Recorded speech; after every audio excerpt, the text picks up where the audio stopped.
ప్రజలను మోసం చేసి వ్యభిచారంలో పడిపోతున్నారు సీయోను కుమార్తెలు. నేను ఎందుకు చెప్తున్నానంటే అన్యుల గురించి చెప్పట్లేదండి. సీయోను కుమార్తెలు, దేవుని నమ్ముకున్న బిడ్డలు మెడ చాచుచు వాన చూపులు చూస్తూ కొలుపుతూ కాళ్ళ గజ్జలు కళ్ళు కళ్ళు మోగిస్తూ స్నానం చేస్తాడు. దాన్ని చూశాడు, కావాలని రాజుగా పిలిపించుకున్నాడు.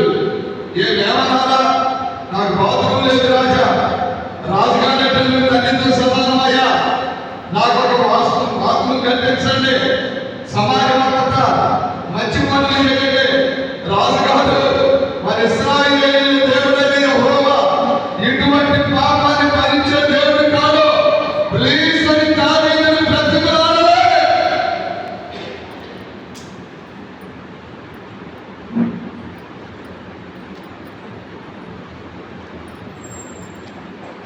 ఇంకొక మాట ఇర్మియా గ్రంథం చదువుతాం. ఇర్మియా గ్రంథం 5వ అధ్యాయం 8వ వచనం చదువుతున్నాం.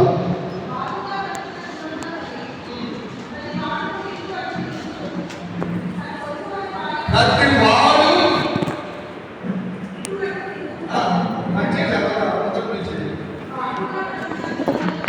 వాక్యాలు ఎక్కడా మంటలు కాలికి తినాలి, ఇవన్నీ తిట్టి పెట్టుకోవాలా. ఎందుకంటే పునరుద్ధరణ ప్రభువు కన్నులారా చూడాలని మనం. ఆమె చెప్పండి, ఆయన ముఖం మనకు మరుగు చేయబడకూడదు, ఆయన చెవులు మన ప్రార్థన వినకుండా ఉండకూడదు. ఆమె చెప్పాలంటే ఆయన రక్షణ మనకు దూరంగా ఉండకూడదు. ఉండకూడదంటే అన్ని తీసేసుకోవాలా. పులకటం, వారసులకు చూడటం, ఇంకా కాళ్ళగడ్డలు కళ్ళు గడ్డలు భోగించడం, నడచోచి నడవటం, ఎందుకు ఆయన విషయం. సీఎం కుమార్తె కదా, దేవుడు నమ్ముకుని బిడ్డవు కదా, నీ వెంటనే అనుకుంటా ఆడపడుతున్నాను పట్టొచ్చినట్టు కనపడదు. మందుగా చెప్పారు, అయ్యగారు అనే వాక్యం చెప్తుంటే బాధపడుతున్నారు, బిషప్ గారికి కంప్లైంట్ చేస్తానంటే దేవుడికి స్తోత్రం, తొందరగా కంప్లైంట్ చేస్తే నేను వెళ్ళిపోతాను. ఒకవేళ దేవుడి వాక్యం రావాలని గర్జిస్తే సరిచేయబడాలి, కానీ అయ్యగారు కంప్లైంట్ చేస్తాను. నేను చెప్పేది ఈ రోజు దేవుడు నాకు కంప్లైంట్ చెప్పారు. ఈ రోజు నాకు ఇచ్చిన అంశం పాప బంధకాల నుండి విముక్తి. స్త్రీలందరూ ప్రభు నమ్ముకున్న సీఎం కన్యకలందరూ వారసులు చూస్తున్నారట. మెడ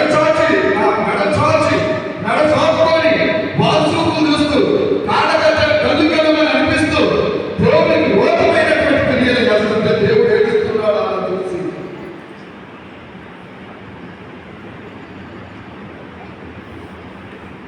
ప్రతి పురుషుడు భవిష్యత కుటుంబాన్ని సహకరించు. ఒకటి అలా సహకరించింది సార్, గుర్రం సహకరించింది, గుర్రం సహకరించినట్ట. ఎవరు చూసి? పొరుగువారి భార్యను చూసి గుర్రం సహకరించినట్టు సహకరించాలి. లేదు పోతున్నారంట. దేవుడి కార్యాన్ని చూస్తున్నాము. దావీదులో ఈ విధమైన క్రియలు చూసిన దేవుడు అయ్యగారు పంపించి దావీదుని చేస్తున్నారు. దావీదు మీదకి వచ్చినటువంటి శాపాలు ఎందుకు తెలుసా? ఒకవేళ దేవాన్ని సన్నిధిలో నుండి నన్ను త్రోసివేయటము, నీ పరిశుద్ధాత్మ ఎదురు నుండి తీసివేయటము, నా అతిక్రమంలో పోవులకు నన్ను బాగుగా పడుకుని బతికినాడనే కానీ దానికంటే ముందు శాపాలు వస్తుంది దావీదు మీదకి.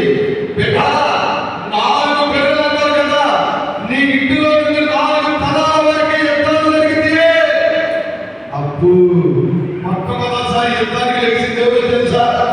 ఈ ముసలుడైన రాజని చెప్పి కొడితే తల్లి సంబంధం పైకి లేచాడు. అమ్మా, పాపము లోకాన్ని చుట్టి వేసే దుష్ట శక్తి, నువ్వు చేసే పాపం ద్వారా నీ కొడుకునే ఒక సాధనగా దేవుడు సైతాన్ని వాడుకోవడానికి ప్రయత్నం చేస్తాడు. నీ బిడ్డని ఒక సాధనంగా వాడుకోవడానికి సైతాన్ని ప్రయత్నం చేస్తాడు. పాపం వాడి భవిష్యత్తు సాతాను పాపానికి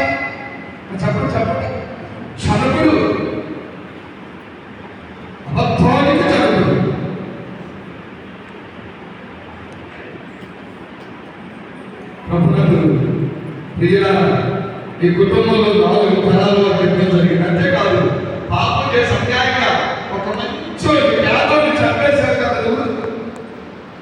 నీకు ఒక కుమారుడు పుట్టబోతున్నాడు పాపం ద్వారా. ఆ కుమారుడు చస్తాడు. అంతేనా చదివారు ఒక కుమారుడు చేస్తాడు. సమాధానం నీ ఇంట్లో సమాధానం ఉండదు. యుద్ధాలు జరుగుతాయి. నువ్వు గతిలో అంతగా కాలు కొట్టుకుంటున్నావు కాబట్టి నా ఊరికే నేను నీ పాపాన్ని జ్ఞాపకం చేసుకుని కానీ నీ కుటుంబం అంతా ఈ శాపాలను వెంటాడుతూనే ఉంటాయి.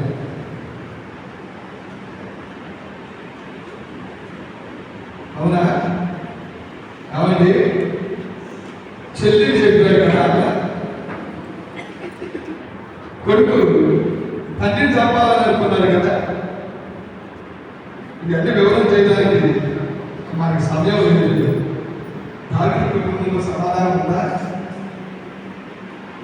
శాపాలు వెంటాడు. ఉపవాసం ఉన్నాడు దావీదు. ఉపవాసం ఉన్న దేవుడు నా వెనక్కి తీసుకోవాలి. చచ్చిపోయాడు.